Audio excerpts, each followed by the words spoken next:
the Jesuits streams from Monday to Sunday at 8 o'clock in the morning on Radyo Katipunan's Facebook page, YouTube channel, Twitter feed, and other social media partners. Radyo Katipunan, 87.9 FM. The hottest tracks from this side of the globe. This is Amplify Asia on Radyo Katipunan 87.9 FM. Feeling blue? Ever thought of looking into the bright side of things? Let us help you out. Join our light, engaging, and inspiring conversations with our Chaplains on Air. Hosted by Father Junji Bargayo and Father Henry Ponce of the Society of Jesus. Chaplains on Air. The chaplains are now in. Here on Chaplains on Air. Thursdays at 6 p.m. only on Radyo Katipunan 87.9 FM.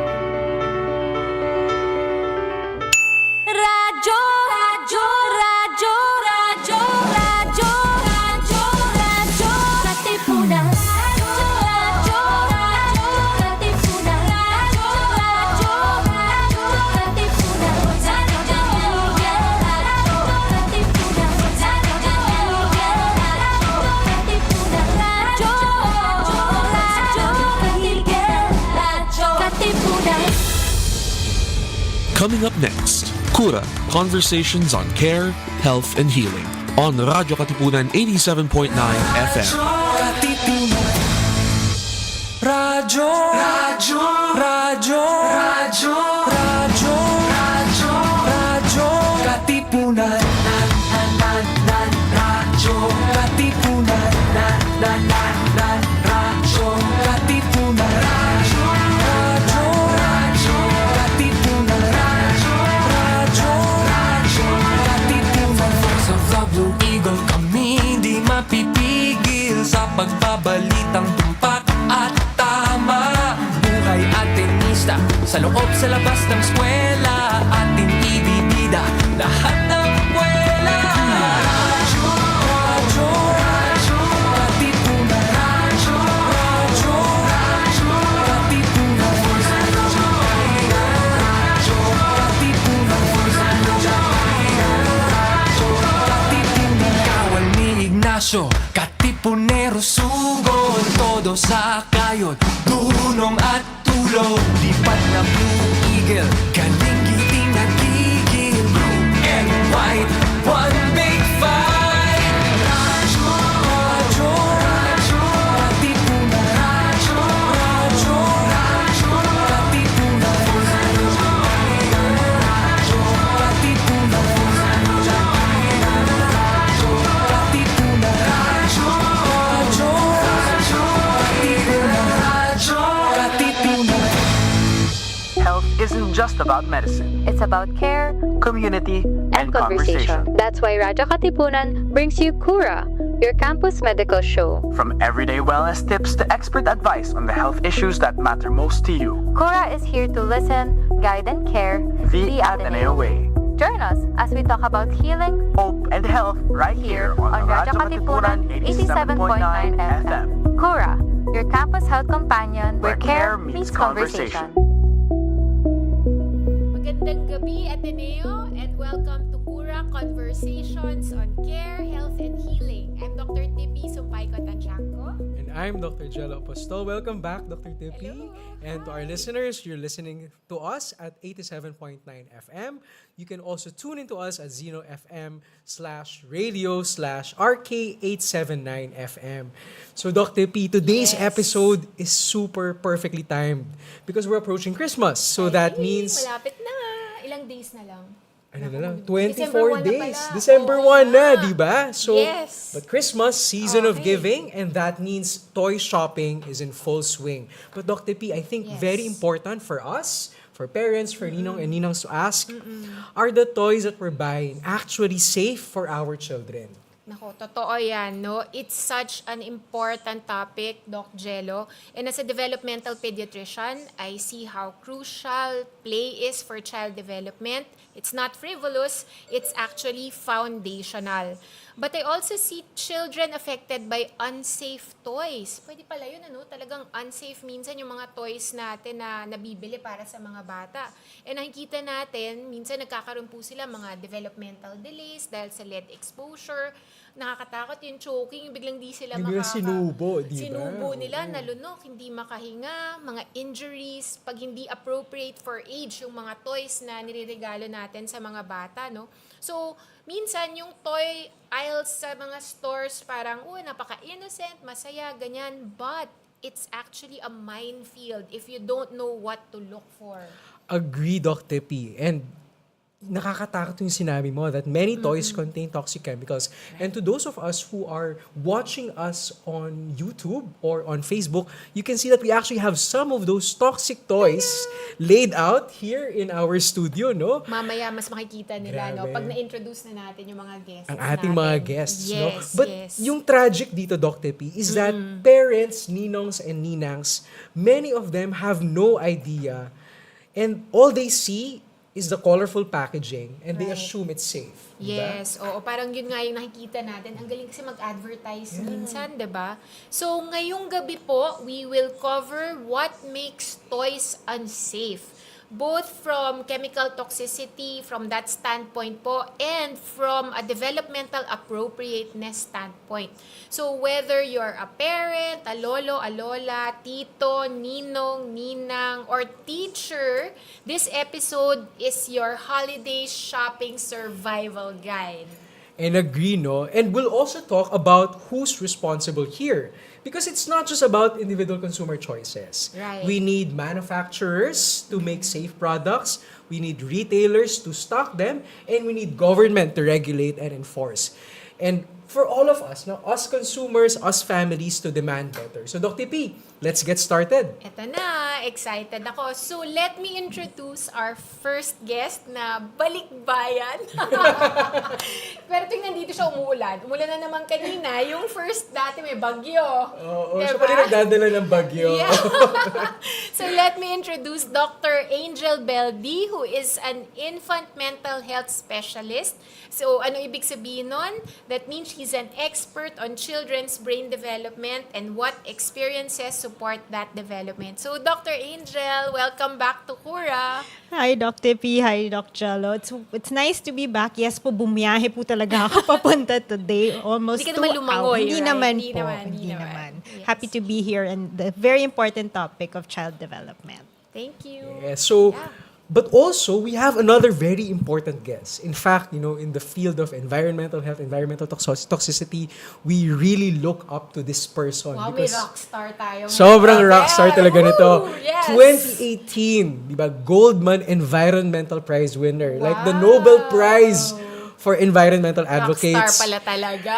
Of course, we have with us, thank you very much, Mr. Manny Calonzo from EcoWaste Coalition. And their organization has been doing a lot of testing and advocacy efforts to promote awareness on toxic chemicals. Welcome to Cura, Sir Manny. Welcome po.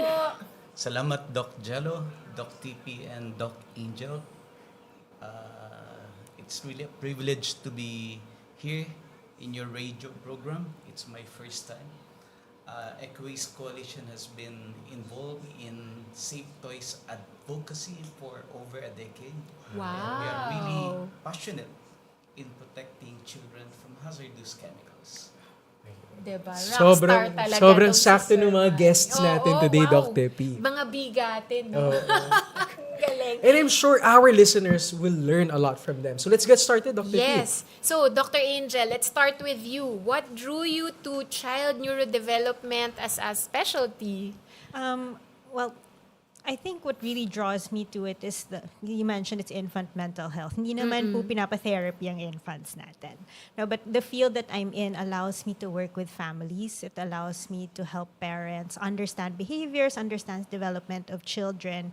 And that's just that appreciation na habang maliit pa lang sila, brain development is so fast. So yun yung sinusuportahan ko in terms of my field of practice. Wow. Thanks, Dr. Angel. Wow. Infant mental health ang Infant mental specialty. health. Diba Ang galing, parang ang galing. marami ba yun? Marami bang ganyan ang specialization dito sa atin?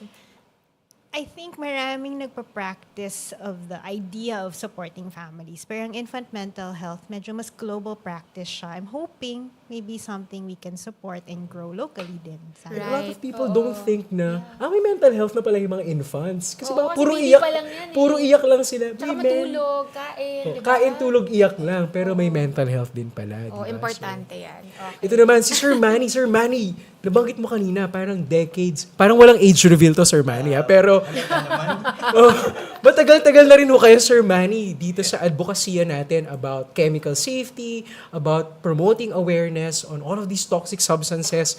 Pero Sir Manny, what got you into this line of work? Since from the very beginning, nasa civil society organizations ako.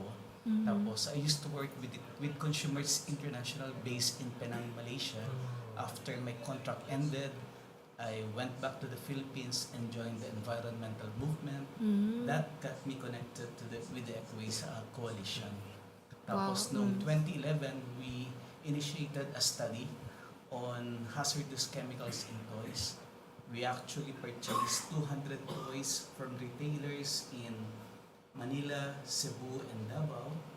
And we screened the samples using a special device called XRF. X-ray fluorescence analyzer. And the results were truly alarming. Naku. Pero Sir Manny, parang mahirap ba itong ginagawa ninyo? Kasi syempre, parang you're exposing all of these products, di ba? Parang, May risk ba yan? would you say that your job is difficult and risky? Mix ang feeling siguro. When we are able to move regulators into doing something in favor of children's health and safety, yun, masayang-masaya kami. Kapag nakakakuha kami ng media attention, kasi nakakatulong yan in growing people's awareness, yun, masaya rin kami. For instance, in this study, naging banner photo kami ng Philippine Daily Inquirer at naging editorial pa. And that was a big Achievement. Oo. Right. Yeah. Ang And galing. very satisfying kasi yung outcome, itong efforts natin lahat, it will benefit not only the present generation but also the succeeding ones. Ang galing. So, tinatawagan po natin ang lahat ng media outfit. Available po dito si Sir Manny para mag-guest din sa mga radio show nyo at saka sa, sa print, pati sa newspapers daw, no? Sige. So, bago tayo mag-deep dive dito sa pag-uusapan natin ngayong gabi, no? So, let's set the stage po for Dr. Angel and Sir Manny. So, Dr. Angel, ikaw muna. So, from a developmental perspective, why do toys matter? So, hindi lang sila pang entertain or para maging busy yung mga bata, pero ano yung tingin mo? Bakit ba importante ang mga toys? Tama kayo, no, Dr. P. There's a tendency na binibigyan ng laruan to entertain them, just to keep them quiet. Pero toys, hindi lang siya pang palipas ng oras kasi. So toys are meant to be tools. They're meant to be tools for learning. They're not just there so that you can go do the things that you need to do. So it's important to know when you choose your toys and when you decide to let them play, what are they playing with and who are they playing with? Because through the play, the children are actually building skills. Diba? We have our developmental milestones, our domains, they have our thinking skills, our language skills, coordination, emotion regulation that happens with the toys that they're actually playing with. So the right toy at the right time is supporting development, and it's getting them to be curious, it's getting them to have connection with other people also. And so the wrong toys, can you imagine the policies and advocacies of Sir Manny? These can be dangerous for them. Right. The wrong toys could be frustrating for children. So it can actually have risks for development also. So, ang dami palang function ng play at saka ng toys, no? Lalo na sa mga bata, mula infants pa lang, no? Yes. Yeah. And that really puts things into perspective, di ba? They're not just for entertainment, they're tools. So, dapat appropriate talaga. Right toy at the right time. Di ba? Sabi nga ni Doc Angel. Oo. Pero, going to Sir Manny naman, parang Sir Manny, you, nabanggit mo kanina, ever since 2011, you have been testing toys in the Philippine market. From a chemical safety perspective, Sir Manny, ano yung mga nakikita mo na, ano ba yung mga problema sa ating toy market dito sa Pilipinas?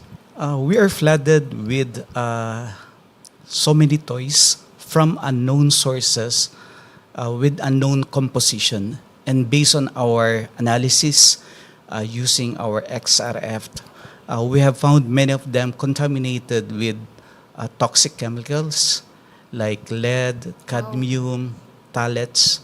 And I think this is really very concerning because these chemicals can damage developing brains, harm multiple organ systems, disrupt hormones, and cause cancer.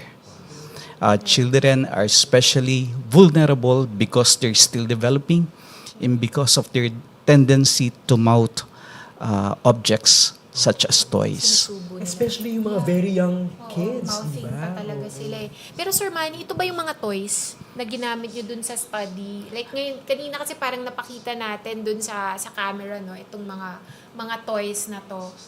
Yan ba yung mga inaral nyo?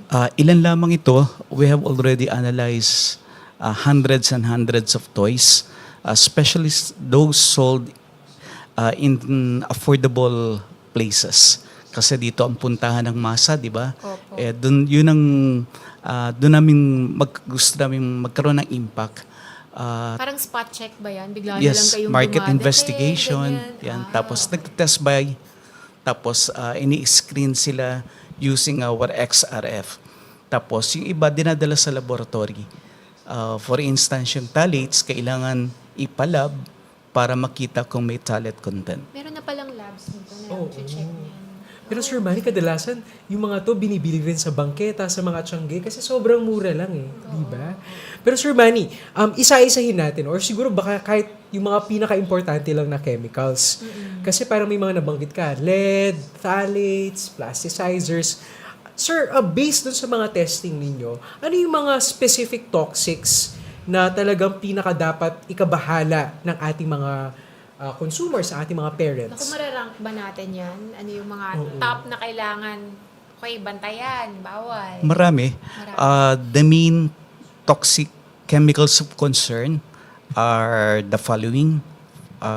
Lead or tinga, found in paint on toys, especially bright colored ones like yellow, orange, green, and red. Concern to kasi lead damages the developing brain, causing learning disabilities, lowered IQ, and behavioral problems. ADHD, Kasi symptoms, neurotoxic yung lead, di ba, sir? Neuro- It really targets the brain. Especially kung developing pa yung brain. So talagang nakakatakot. At kinonfirm na ng World Health Organization and other health bodies na walang safe level of lead exposure. Kaya primary concern. In fact, maraming programs all over the world ang nakafocus sa lead exposure prevention.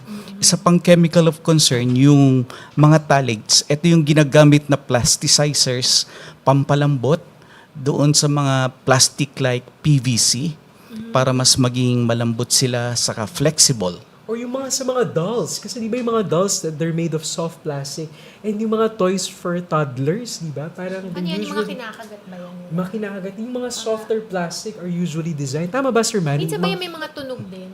Yes, Oo. yung mga Squeaky squeaky toys. ganyan. Oh my gosh. So, phthalates. Phthalates naman Phthalates. yun. At Okay. ang phthalates ay classified as endocrine disrupting chemicals. Nag-i-interfere siya sa hormonal functions and reproductive development. Concerned din tayo sa cadmium. It's Another heavy metal. Heavy yes. metal din, Parang no? ang dami. No? Parang, And sa mga analysis na ginagawa namin, nakikita namin ng cadmium sa jewelry para sa mga bata. Maganda rin kasi siya ginagamit na replacement din sa lead kasi mas mura as a metal. Concern din ngayon globally yung mga chemical retardants. lalo na yung nagko-contain ng bromine and antimony. Ito yung mga brominated flame retardant chemicals na makikita sa plush, foam toys, at gayon din sa mga pajama, di ba? Nilalagyan din. Yes. Sa mga stuffed toys. Yes. Plushies, yeah. Yes. oo. At lalo na doon sa mga toys made of recycled plastics. Kasi minsan, yung original use niya, like electronics, may mga toxic chemicals. Kapag na-recycle, hindi naman nawawala. Kaya natatransfer lang doon sa laruan. Oh, grabe, nakakabahala. So, Sir Manny, for example, like very quickly lang, no? Nabanggit mo yung LED. May LED tong mga laruan na nasa harapan natin ngayon, no? So, sa ating LED mga... lang ba?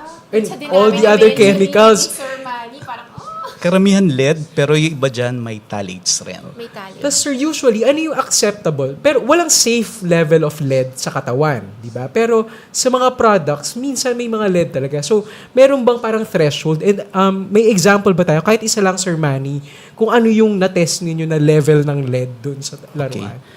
Ang limit para sa LED in paint ay 90 parts per million or 90 ppm. Pero itong xylophone na ito, na binili namin sa isang ukay-ukay shop dito sa Quezon City, ay grabe ang lead content. Halimbawa, yung yellow bar, may 27,200 ppm of lead. 27,000? 27,000. Yes. 90, so, 90 parts per million yung Yes. normal. Hala. Pwedeng sigurong isang ganun lang. Imbis na yung buong xylophone. 90. Hindi nga, less pa siguro eh. Isang, At yung LED, hindi Isang lang yellow. present sa yellow, kundi sa orange din, with 11,900 ppm of lead. Sa red, 9,673 ppm. At sa green, 506 ppm. So, anong total niyang laruan yan? Highly toxic. Highly, oh my God. O may mga levels ba yan? Ano yung high, yung medium, yung low toxicity? Meron ba ganun? I think basta beyond 90 parts per million. Yes, Matakot non-compliant ka na. siya. Non-compliant. At hindi dapat available sa market. Kasi wala namang function ng LED sa human body, lalo na sa katawan ng bata. Kaya dapat lahat ng toys, lahat ng children's products, walang LED. So, nakakatakot, Doc, kasi yung colorful pa. And we know that Yun ang children... ma-attract ka talaga dun, ano? Agree. Actually, pati matatanda, di ba? Yung magre-regalo, tinitignan yung kulay, ano itsura. Sige, kailangan natin tandaan yung mga kulay na yan, Doc Jello. O sige, Doc Angel, ito naman. Pwede mo bang explain sa amin, ano yung ibig sabihin ng age appropriate? Parang, di ba minsan sa mga kahon, for age 0 to 2, ganyan. Ano ba ibig sabihin nito? Nagre-recover pa ako sa numbers na nakita natin dun eh. Grabe yung expose ni Sir Manny. Parang pasabog. Yeah. Kasi malapit ng Pasko. Pasabog na ganyan. Yeah, but it links so well if you think about the toy itself. But going back to the question of age appropriate, diba, we have our age labels. Age labels are meant to be guides. They're based supposedly or supposed to be on safety and the developmental readiness of the child if they were that particular age. Pero siguro, just coming from the field of work that I do, especially because I work with some kids who might be delayed or might not be reaching the same milestones as that age, is that it's also important to think about yung readiness part. So if the skill set of the kids are not quite that of a 2-year-old or a 3-year-old, baka not necessarily as appropriate yung toy na rin yun, no? So what really matters is for parents to think about a child's developmental readiness for the particular toy. So, hindi that they're necessarily age reading. lang yung dapat tinitignan nila? Yeah, so what you want to do is aside from the toy age, baka titingnan mo yung toy, ano mo ginagawa ng toy na to? Ano na ginagawa ng child na pagreregaluhan natin or pagbibilhan natin? So if let's say we have an infant, diba? Infants, they explore, they mouth toys, kaya yan, wag po natin bilhin yan. They mouth toys with their they mouth toys because that's how they kukunin nila, susubo nila kasi ganun sila mag-explore ng toys nila. Lalo na kung colorful. So what you want to do is safe, colors, large size, you want to make sure it's softer kasi ayaw naman natin na masaktan sila when they play with it. Ano ibig sabihin ng large size? Gano'n ka-large ang large? Ay, Tsaka, up to what age, Doc Angel, yung may choking hazard na tinatawag natin? there's a choking hazard at any age, I think. Ah, But any in age. kahit adult, pwedeng ma-choke. But this is such a good question because in a general rule, I think we say that 3-year-old below, we try to avoid small toys. Hiniram ko nga, tapos nakita ko yung toy ni Sir Manny. Sige, Sabi demo ko, nga natin. sabi niya, pinakita niya, tingnan mo to, Doc Angel, ang cute to. Tapos paglabas, ay, ang cute talaga. Parang Pwede ka bubble Parang gum. bubble gum siya. And imagine there's, Sir Manny, may lead ba to? Hinahawakan ko siya. Kulay yellow. Kulay yellow, kulay red. May red. So, we want to get toys that are not this small sana. No? So, a general rule, sabi nila, kung kasya siya sa rolyo ng toilet paper, yung gitna ng toilet niya, paper, that is a oo. choking hazard for our 3-year below na children. So, this is too small for them. No? So, there's a tendency for them to want to mouth it. They can accidentally swallow it also. And at the same time, we have 3-year-olds and above who might still think that's interesting enough. So, we want to be Alam very nila careful. bubble gum. Bubble gum or natuwa lang, gusto lang nila i-check. Diba? So, we have small things like that. Balloons. Kids choke on balloons. And not just choking pa nga. Something I was remembering in internship, I had to pull out a balloon out of a child's nose. So, kahit anong butas, Nagkasa doon. pwedeng Siniksik nila. siksikan ng kids. So, we are careful with the size of the items. Siguro, Doc Angel, and I hope our watchers or viewers can see this, no? Yung pinakita mo na toy, ang nakalagay kasi na bata sa harap is a baby. Oo nga. Diba? So, parang mali and confusing yung labeling. Correct. So, Diba? parang double whammy yung toy na yan. So, Kasi it's- may kulay siya na yellow, hindi natin alam ang lead level. Kasi ang liit-liit pa. Choking May hazard. choking Oo. part na ano, di ba? And minsan hindi yung buong toy eh. Parang yung part lang ng toy, mabilis masira. Akala mo malaki siya, pero may natanggal na small part. Choking hazard na rin yun. No? Tama po. Yun. And alam mo, I've actually seen children na nag-choke on toys and yung mga butones, yung mga batteries na nakalagay sa mga toys, no, ay nakakatakot siya talaga. So, meron pa bang ibang developmental mismatch issues ka na nakikita, Doc Angel? So aside from that, no, sometimes we have parents who are very excited to get toys for their kids to learn from the toy kasi educational naman daw yung toy na yon. So sometimes as if we get a toy that's too advanced for them, it's actually very frustrating. So for example, you have a 2-year-old, favorite character niya si Bluey. Si Bluey may 36-piece puzzle. So kahit favorite character man yan, it's gonna be very difficult for them to do. So malamang kakalat na lang niya. So sino frustrated? Si parent and si child who didn't get to play with it the way the parent had expected. And at the same time, if you have an older child and you give them too simple naman yung toy, they'll get bored. So the idea there is really just thinking about the appropriateness to their interest and their learning, enough to challenge them but not to frustrate them also. Siguro what's also bothering me, Dr. Angel and Sir Manny, is that why are these products even available to begin with?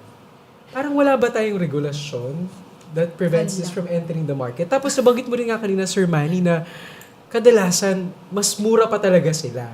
So ang tanong ko, Sir Manny, is parang paano ba nakakarating tong mga produkto na to sa atin, di ba? Why are they in our market available? Nasa Tiangge, nasa ukay-ukay. Available for people to buy? And parang, is it okay to think na kapag mas mura, unsafe, tapos kapag mas mahal, more or less safe? Is that a good way to think about it, Sir Manny? May papel ang presyo. At kapag mura, ito yung mas nakaka-attract sa consumers, lalo na sa mga marginalized sectors. Pero yung high price doesn't really mean safety. Expensive branded toys from reputable companies are generally safe because they follow certain standards, but not all. We can also see some violations, particularly in recalled products in foreign countries. Some cheap toys are okay naman. The issue is lack of systematic testing and enforcement in our country, consumers cannot really visually identify toxic chemicals. So there really is a need for strengthened regulations and enforcement. Wow. Oo nga. Sir Manny, parang curious question. How about yung mga toys na galing, di ba kadalasan when you go to a fast food, di ba like some of them, it comes with a certain, a meal Yeah, yung that meal may makes kasamang you toy. happy or jolly. Diba? Sometimes it comes with a toy. Yes. Right? Are those safe? Kasi syempre, ano naman yun, di ba? Parang Libre na nga yun Tsaka, Hindi. known yung brand, di ba? So, yun, safe ba yun, Sir Actually, Manny? nagkaroon kami ng interaction talaga sa dalawang major fast food restaurant sa bansa, sa top 2. At dahil kasi nagkaroon ng problema yung kanilang mga freebies, hindi yung toys, kundi yung mga freebies sa parties. Halimbawa yung table and chair set para sa nag-birthday party na more than 20,000 ang expenses. Grabe, pinatest namin yun Yung more table than, po? Yung table and chair na may Tama. yellow coating. More than 50,000 ang lead content ng pintura. So nagkaroon ng recall. Gayon din yung mga backpack, picnic set, etc. Pero yung mga toys, ang understanding namin, mahigpit sila sa quality control. At kalimitan ng plastic na ginagamit ay yung generally acceptable, hard plastic, walang plasticizers. Pero Sir Manny, ito yung question ko, di ba? Sinabi nyo dapat may mga parang recall. Paano malalaman ng consumers na, uy, na-recall pala tong toy na to? Saan namin nakikita yun? Ang agency na responsible sa regulation ng children's products, including toys, ay ang FDA. Regularly, naglalabas sila ng advisory at kung authorized yung produkto at may problema, responsible yung market authorization holder to conduct a voluntary recall. Ang problema lang, minsan yung mga advisory, wala namang follow-up. So, may mga produktong na flag ang FDA for instance, pero nasa market pa rin. So, Hindi nila kailangan, nabawi. Hindi nabawi. Yan. Oo nga po. Nako. So, isang on one hand, yung recall nga, di ba? Kailangan malaman. Kasi ni-recall nga nila, hindi naman alam ng consumers, no? So, Sige. importante dito, Doc Tipi, Oo. parang hindi lang siya, well, malaking responsibility ng ating mga consumers, pero malaki din yung role ng ating gobyerno. Correct. Kasi dapat to Oo. begin with, hindi dapat binibenta ang mga ganitong Kumbaga produkto. na-check muna nila bago Tama. nabigyan ng go signal, no? Ito, may tanong naman ako for Doc Angel. What about yung mga second-hand toys? Or yung mga mana-mana galing kay kuya? Or minsan sa auntie na parang Uso next din ngayon, Doc, generation yung mga na. vintage toys. Vintage Yung mga toys, vintage oo. toys. So, and well, for economic reasons, di ba, iba talagang, okay, papasa. Ano yung tingin mo dun sa mga ganong hand-me-down toys? Well, first of all, hand-me-downs are great. From being a third of 4 children, hand-me-downs medyo... Nakarami ka ba? Nakarami po ata ang hand-me-downs, no? Because it's practical, it's eco-friendly also. Siguro, ang isipin lang natin is, one, we check it, diba? We check for any damages. Yun, is there any recall? Pero agree ako kay Sir, if you look at FDA's website, per date yung pag-announce na ng recall, ang hirap magkalkal to look for the recall. But you can certainly look it up in case that does happen or not, no? At dapat, we still think about it in terms of being developmentally appropriate for the receiver. Baka naman the sibling or the cousin that played with it was 10 years old when they played with it, pero binigay mo sa 4-year-old. So, still about developmental appropriateness also. Right. O sige, ito na. Punta na tayo sa next segment natin, Doc Jello. It's the exciting part. Sa exciting part, Yes, yes. oo. Okay, so it's time for our fact or myth segment. So we'll tackle common beliefs about toy safety. So we'll present the statements and then sasabihin niyo po sa amin kung fact or myth. Ready na po ba kayo? Ready. Ready? Ready? Ayan, okay. Let's go. Ito muna. If a toy is sold in a store, it must be safe. The government has already checked it. So, Sir Manny, fact or myth? Certainly, it's a myth. It's a myth. Bakit po siya myth? This is a dangerous assumption because our country lacks systematic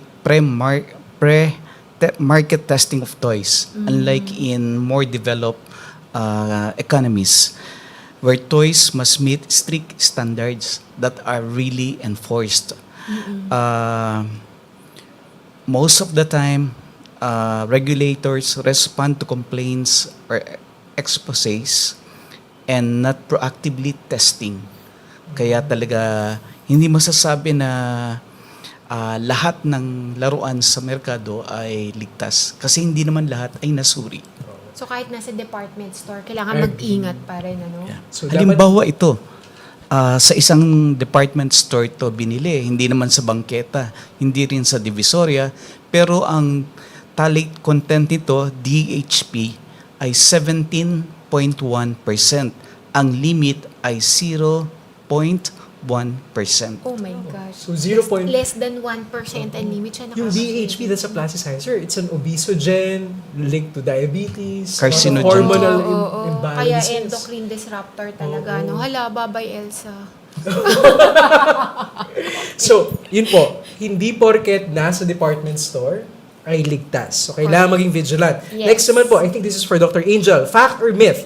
Educational toys are always better for child development than simple toys. Educational. Myth po yan, no? Talaga, Education. myth? Kahit educational? Educational naman? Ay.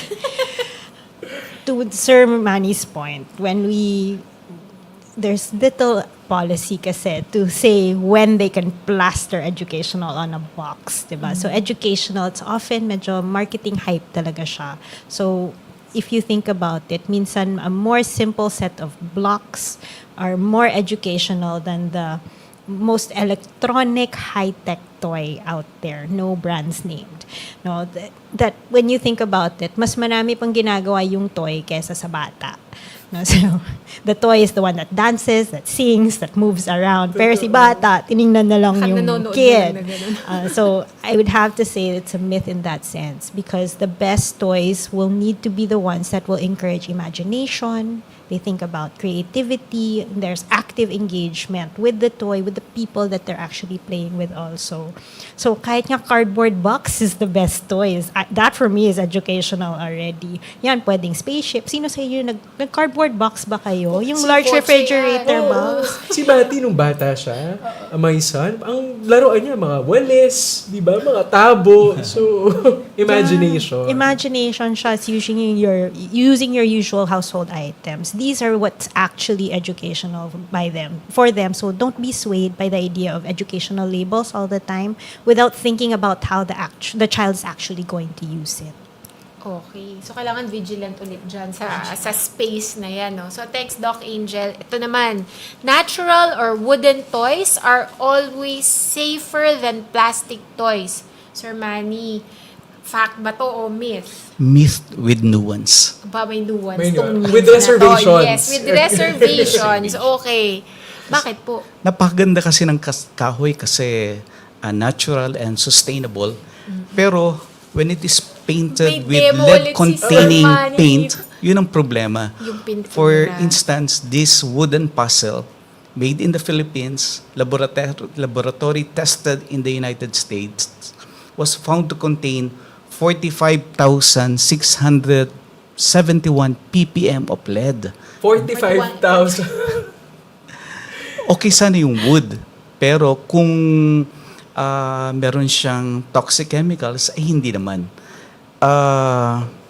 The material alone doesn't determine safety.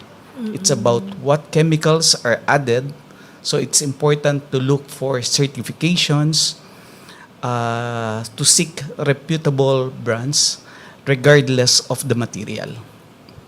and maghanap ng mga lead-free na labels or actually yung ano. Totoo ba yun? Pag nakalagay lead-free, sigurado Totoo ba ka yun, na Sir Manny? lead-free? Yun naman ang isang problema. Para ipiprint ko Sana lang magandang yata yun. guidance siya para sa consumer, di ba? Para may konting peace of mind. Pero sa experience ng EcoWaste Coalition, lalo na dun sa mga spray paints naman, kahit na may no PB pictogram, yung PB siya yung symbol ng lead, o nakalagay lead-free, mataas pa rin ang lead content. So hindi pa rin siya reliable. Kailangan talaga ng certification program para may assurance talaga ang publiko na non-toxic yung binibili nila. Yeah. So again, role of the government, no? Yes. Ito, Doc Angel, kids today need lots of toys to develop properly. May mga ganung parents eh. Parang they will buy every educational toy that they can get for their kid. Nakita nila sa kapitbahay, uy, gusto ko rin yan. Oo, Or, diba? ay, nakita nila sa doctor's office. Gusto ko rin ng ganyan. Minsan baka yung magulang nga lang ata yung may gusto eh, di ba? Fact or myth, Doc Angel? I'd have to say it's a myth. No, I think this is where the statement of quality over quantity really applies. So children actually become too overwhelmed also with too many toys around them. So it actually reduces their creativity and makes them more inattentive. Kasi marami silang pagpipilian. They tend to not stay with one toy only. So a child with 5 well-chosen toys will probably engage more deeply. Parang mas marami pa silang magagawa compared to 50 random toys that's also available. So, those that do have a lot of toys, kasi magaling magregalo si Ninang. And Marami siyang ninang. Rotating toys might be one way to go about that concern din. No? Keeping some of the toys, putting them away, switching them out. So, it always feels like it's a new thing. It comes out fresh for them to try instead of buying more toys all the time. And then, I want to also just plug, can we do free play for our children? Meaning, allow them to be bored, allow them not to have toys, allow them to have more movement, running, imagination, exploring nature, going out. These are also things that we want to keep in mind aside from having so many toys. So, Doc Angel, okay lang pagsasabihin ng bata, I'm bored. Oh, yes. Okay lang yun. Okay lang po yan. Sige. Thank you. Ito for Sir Manny. If a toy doesn't have a smell, is it safe? Not necessarily. It's a myth. Myth ulit Because yun. many toxic chemicals are odorless. Lead, cadmium, and most of the phthalates. For instance, this doll Inamoy niyo yan, Sir Manny? Ano amoy niyan? contains some phthalates, particularly DHP and DBP. Pero wala siyang amoy. Wala siyang amoy. Wala siyang amoy. Pero di ba sir, kadalasan yung mga phthalates and other plasticizers, may amoy plastic sila eh. Yes. Pero hindi lahat pala. So, Hindi pag lahat, ganon, hindi lahat. obvious. Pag may amoy, iwasan mo na. Yes. Pag may strong chemical smell, it's a red flag. So, dapat iwasan. Ang isang common toy na hindi pa rin inaalis sa market, halimbawa, yung plastic balloon. Nung Actually, bata ako, nagpa-test kami sa favorite ko PPAC yan. at nakita na meron Dito siyang... sa Ateneo, sa PIPA. So, Philippine Institute for Pure and Applied Chemistry. Yes. Yes, Na-confirm sila Sir nila Arman. Hi. yung samples ay may benzene na isang strong volatile organic compound at carcinogenic. Tsaka, ginagamit yung bibig dun eh, sa plastic balloon, di ba, Sir Manny? Papasok mo pa yun, parang, diba? Oh my gosh. Benzene. Benzene is what you add in gasoline. Yes, correct. Tapos sinusubo ng bata. Oh my gosh. Matagal na ako hindi So nagpa-plastic actually, balloon. isang frustration ng EcoWaste Kabataan. Coalition yan. Kasi Marami pa rin po ba hanggang ilang ngayon? bansa na nag-ban dahil nga dun sa benzene issue. We raised that matter with the authorities pero wala pa. Hindi pa sapat yung resulta ng PPAC. Okay, lagyan yan may evidence. Yun po ang Christmas wish ni Sir Manny ngayong Pasko. Na sana ngayong Pasko, iban na, among other things, ang plastic balloon. Na may benzene. Na may benzene. Okay. Ito ho, Doc Angel naman. So ngayon, syempre, 2025 na. We have new toys, like screen-based toys and apps, di ba? Do you think these are like better and safer alternatives? You know, like PlayStation or Game Boys. Would you say that these are better alternatives? Medyo nuanced, no? Let's start with, sino yung bawal? So for children under 2 years old, screen time, which includes these apps, even if they're educational apps, they're not recommended for them. So the Philippine Pediatric Society, or the FPED Society, and even the worldwide WHO says 2 years below, none, except for video calls. Because we want to just encourage engagement and interactions for our kids. Babies and toddlers, they're meant to learn from hands-on exploration. You mentioned Game Boys, PlayStations.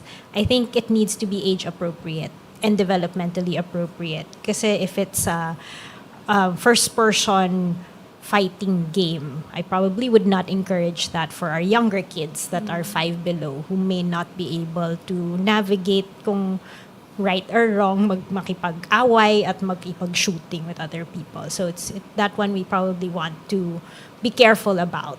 But syempre, there are some who are able to play with it in moderation also. So we say for the slightly older children, 1 to 2 hours depending on the age. And then our teenagers, sometimes it's their way of engaging with their friends. My pamangkin, who is no longer a teenager, but as a teen, was playing these types of games with friends also. So if it's social, we always check how it's being used and when it's being used as well.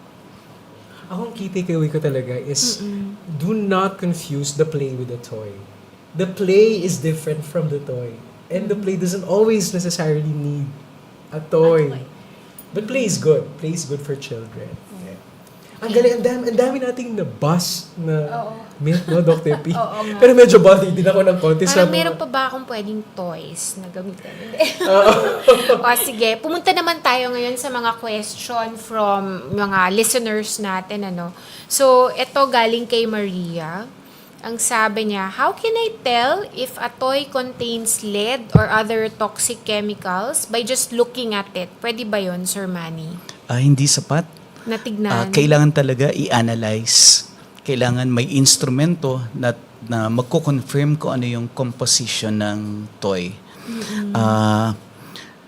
Unfortunately, hindi ito nagagawa sa Pilipinas kasi mahina nga yung testing ng authorities. Pero may mga red flags na dapat bantayan.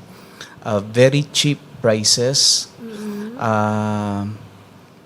hindi branded, yung bright colored paints na hindi naman certified na lead safe, yung strong chemical smell, yung kakulangan ng manufacturers markings or information, napaka-importante.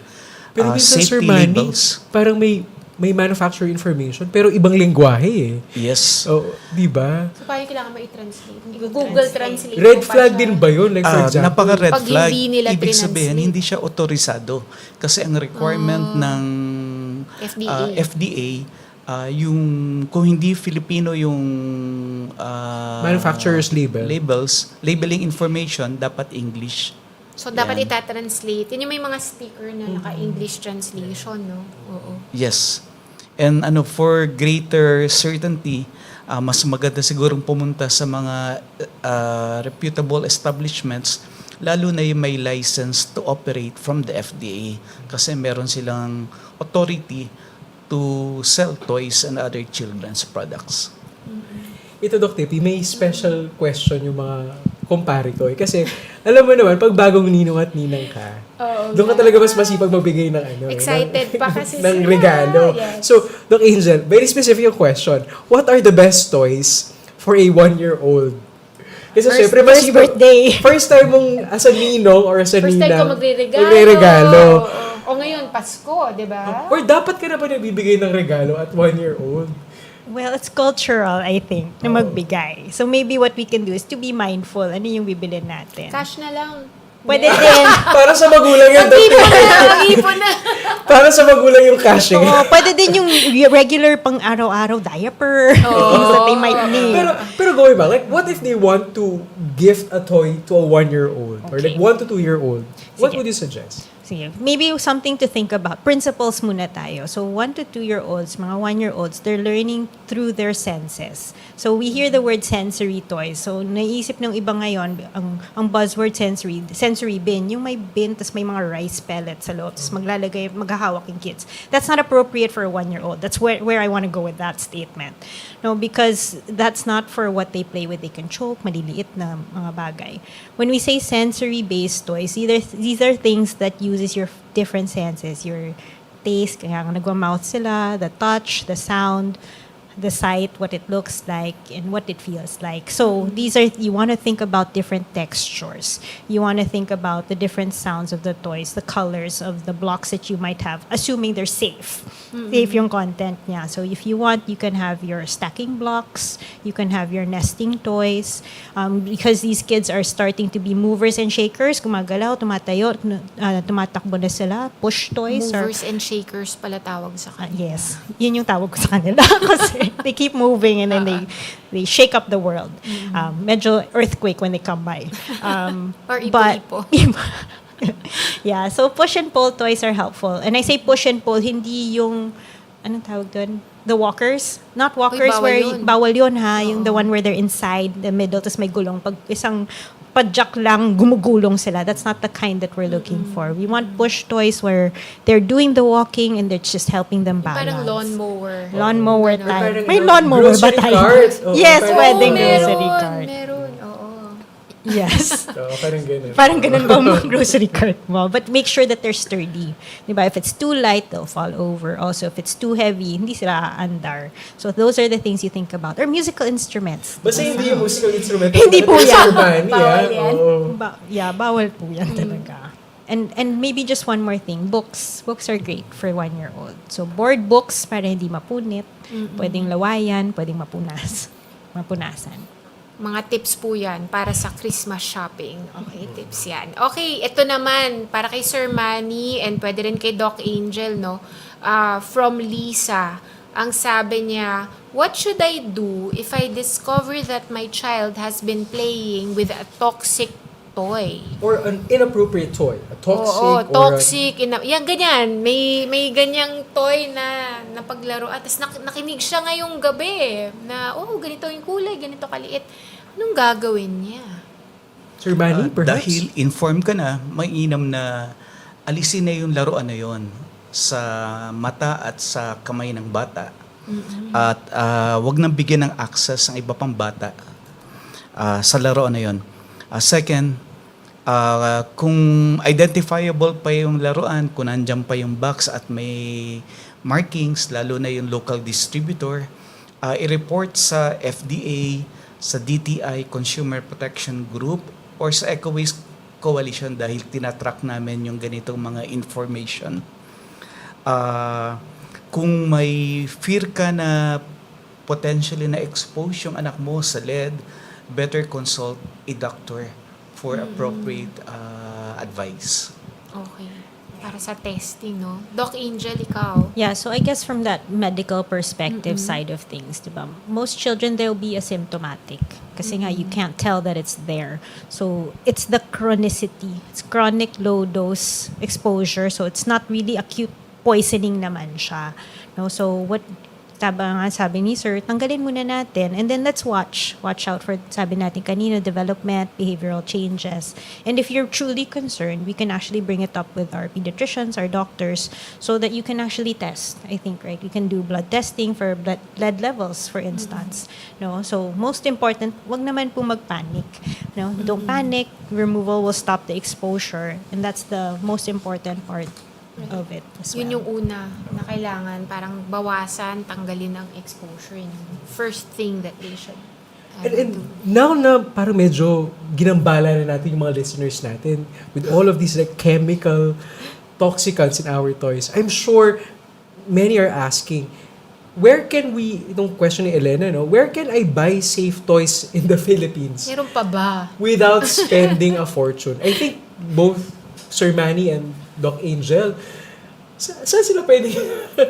Where can they Oo. get or buy? Or anong klaseng toy na lang yung pwede, no? Okay. Maybe si Sir Manny. Sir Manny. Sige, may mga establishmento na may license to operate from FDA. Nakapaskil po ba yun? Ah, Paano nila dapat malalaman? naka-display doon sa counter.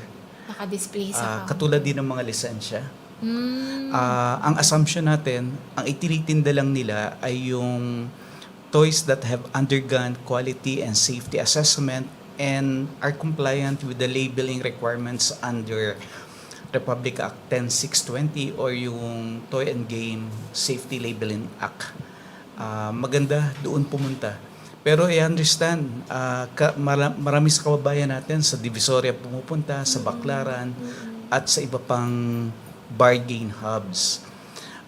Sa ganyang kalagayan siguro, magandang gamitin yung ating 5 senses para makatulong sa pagpili ng angkop na laruan sa ating mga pagbibigan, lalo na sa mga batang 5 maliliit. senses. Yeah. So ano yung mga kailangan nating watch out? Una, kung 5 senses? tignan yung labeling information. Okay. Tignan kung mechanically well-made yung laruan. Kasi kung marupok, posibleng mag-cause pa yan ng laceration at iba pang injuries, di ba? Amuyan, katulad ng nasabi kanina.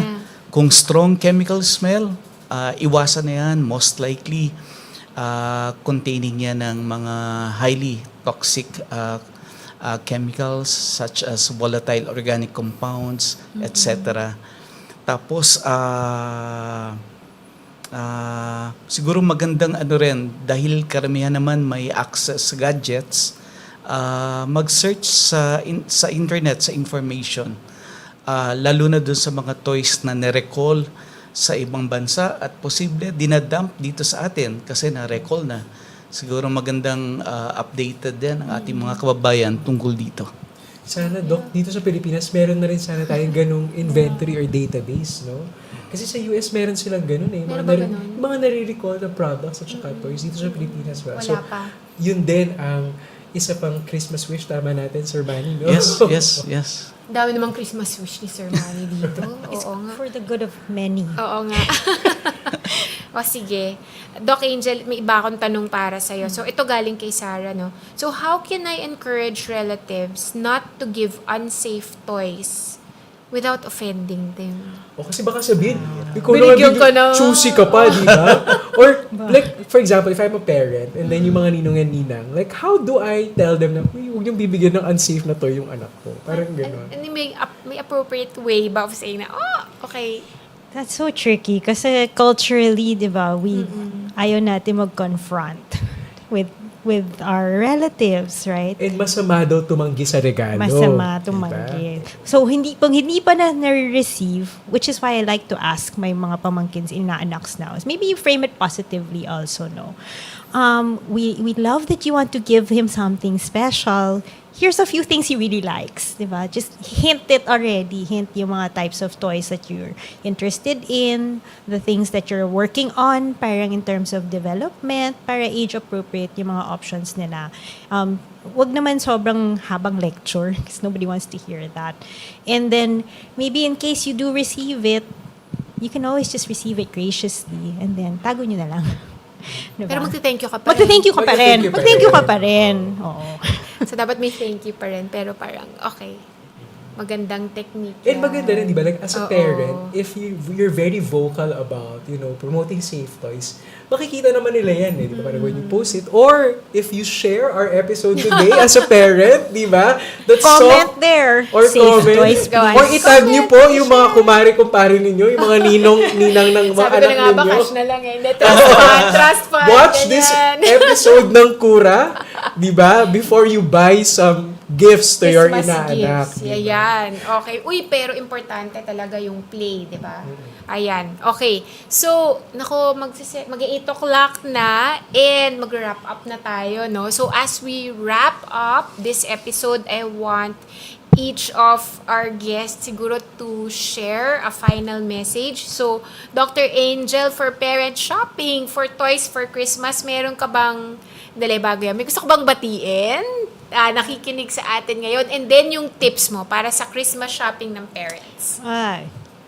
Well, I don't know if my mom is listening. She said she might. Oh, But she wow. might forget. So Hi, Merry Auntie, Christmas to my Auntie. mom Merry and to my Christmas. nephew Jacob and my sister and nieces and nephews. Si Leo. Si Leo din po pala. My puppy doesn't really watch. She's Okay. probably whining because I'm not at home at this Okay. time. Kasi kainan na. In terms of this, ready ako for tips this time Oh, around. yan. Tips, yes. Tinanong ko si AI, please give me an acronym for what I want to give as tip. So my acronym is PLAY. So Play. P for person. Think about the child, the person who's going to play with the child, the developmental appropriateness of it. L is for less. Less is more. No, make sure that the toy is not doing as much, but the child is doing more of it, so that they're also less quality over quantity. Make sure it's active, that the child is moving about or thinking actively when they play with it. And Y is you. If you can be involved with the toy, that you actually get to play with the child also. And tapos may bonus kasi hindi ko na siya madagdag kasi hindi na naman siya So, laruan. Play Plus pa. Play Ano yung plus shared experiences. Shared So yung mga ayaw mo experiences. mag-shopping for a toy, maybe you can also consider experiences as gifts. Oh. Diba? Ano yan? A trip to the zoo, ganyan. A trip to the zoo, the museum, visit the park, Mag-picnic, sa mag-picnic. garden. Bilhan mo sila ng Ay, mas music maganda class. yata yan. Or Diba? parang art stuff together. Yes. Or a date with mom, date with Oo tito, nga. date with Oo, ninang, sa time nice. zone. Joke. Oo. Sir Manny, ikaw naman, parang do you have like a final message, an important message to our consumer, our listeners, to our consumers, and meron ka din bang gustong batiin ngayong Pasko? Actually, may baby kami sa bahay, si Gideon. Kapag nakakita yun ng kahit anong laruan, wow! At minsan yung paa niya, nagmamarcha pa. Pumapadyak sa tuwa. Kaya napaka-importante talaga na safe toys lang ang available para sa lahat ng bata. Siguro ang pinaka gusto ng marami ng tips na naibigay, pero ang gusto ko lang idagdag, sana mas maging mahigpit pa yung regulation ng laruan dito sa Pilipinas. I-require muna yung pre-market testing bago yung pagbebenta. Karaniwan kasi nandito na yung toy at saka lang re-remedyohan kasi na-discover na may problema pala. And we really need the collaboration of all sectors dahil compartmentalize ang ating administration. Kailangan involved hindi lang ang FDA, DOH, pati ang Bureau of Customs kasi sila ang guardian of the gates, kumbaga. Kailangan involved ang PNP kasi walang law enforcement power yung ibang agencies at sila meron naman. Kailangan din talaga ma-involve lalo ang mga consumers. We need to assert and insist on the protection of our rights as consumers, particularly yung right to product information, right to product safety, right to choose, right to redress of grievances. Napaka-importante. Kaya dapat bumili lang sa mga legitimate establishments kasi sila lang makapagbibigay ng OR, official receipt, na kailangan mo kapag nagre-reklamo ka kung sakaling may problema yung paninda. Wow. And as much as possible, iwasan natin ang hazardous toys kasi hindi lang siya detrimental to children's health but also bad for the environment. Thank you. Ang ganda naman ng mga Beautifully said. messages na to. So, tatandaan natin ang Play Plus at saka ang mga Christmas wishes. At maghanap ng Ni Sir resibo. Man. Maghanap ng resibo. Naku, pati BIR matutuwa na sa Oo. akin. Doc Tepi, last 30 seconds. Ano yan? Anyone you'd like to greet for Christmas? Syempre, di ba? Hi! Hi, Sammy! Hello. Nanay, tatay, hello. Nung pinati ko na yung buong clan namin. Hello po. Ayan, ikaw. Sino Ako rin po, hello sa Apostol family, sa aking mga magulang, di ba? Ayan. Sa Acri and by Health Team. Ay, syempre sa buong Acri, sa Oo, mga lahat. sa buong Acri din. Yes. And of course, sa aking pinakamamahal na laging nagbibigay ng positive advice. Naku, maraming salamat. For for improving our show. And of course, Dr. P, to our listeners, grabe, 14 episodes. Naka-14 ba tayo? 12 episodes! Wow! Parang 12 days of Christmas, 12 diba? days of Christmas. Maraming salamat po to our listeners for supporting us, for listening to us, and being part of our conversations here at Cura. Nako, maraming salamat po and you've joined us in this journey. So, ngayong gabi po, magpapasalamat po kami. So, thank you very much kay Dr. Angel at kay Sir Manny for sharing your expertise and your passion. Na-feel po namin talaga yung passion nyo for children's health and safety. So, tatandaan namin yung mga pinagbilin nyo sa amin ngayon, ano? Ayan. And Dr. P, reminder to our listeners, this is our last episode for the year. So the next time that you'll be seeing us, 2026 na po. 2026 na. Kaya gusto rin po namin kayong batiin ngayong gabi. May you have a blessed Christmas and a healthful New Year. So, I'm Dr. Tipi Sumpayco Tanshanko. And I'm Dr. Jello Apostol from Cura. Stay safe and stay joyful and healthy. Merry Christmas, Ateneo. Merry Christmas po!